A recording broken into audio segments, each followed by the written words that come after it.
Congress already પતી ચૂકી છે। કોંગ્રેસના નેતાઓને પણ મારી વિનંતી છે કે વહેલા તકે નાવડી તમારી ડૂબી ગઈ છે, નાવડીમાંથી નીકળી જજો, નહીં તો પછી 2027માં ક્યાંય ઠેકાણું નહીં પડે ને। 2027માં આમ આદમી પાર્ટી ખેડૂતોની પાર્ટી, ગરીબો, વંચિતોની, શોષિતોની પાર્ટી। અમે તો માત્ર ને માત્ર વ્યવસ્થામાં બેઠા છીએ। અમે કોઈ એમ નથી કહેતા કે અમે સર્વે સર્વા છે, અમે મુખ્યમંત્રીના દીકરા નથી। કોંગ્રેસમાં બધા બેઠા છે, મુખ્યમંત્રીના દીકરાઓ છે। જે કોંગ્રેસના મુખ્યમંત્રીના એના બાપોએ ખેડૂતો પર અત્યાચાર કરેલા છે। અમે સામાન્ય પરિવારમાંથી આવીએ છીએ, અમે લડીએ છીએ। અમારો ડિમોરલાઇઝ કોઈ ન કરે, ડિમોરલાઇઝ ન કરે અમને। અમે લડીએ છીએ અને મજબૂતાથી લડવાના છીએ। ખેડૂતો, ગરીબો, વંચિતો, શોષિતો માટે અવાજ ઉઠાવવાના છીએ।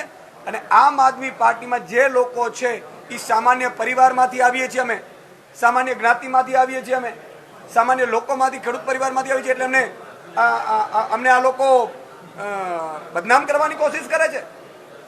અમે ખેડૂતોનો અવાજ બનીએ છીએ એટલે અમારા ઉપર ખોટા આક્ષેપો કરવાની કોશિશ કરે છે। આ બિલકુલ ચલાવી નહીં લેવામાં આવે। ગુજરાતની જનતા જોઈ રહી છે, ઈશ્વર પણ જોઈ રહ્યો છે, અને નિર્ણય 2027માં નાગરી તાલુકા જિલ્લામાં કરી દેવામાં આવશે।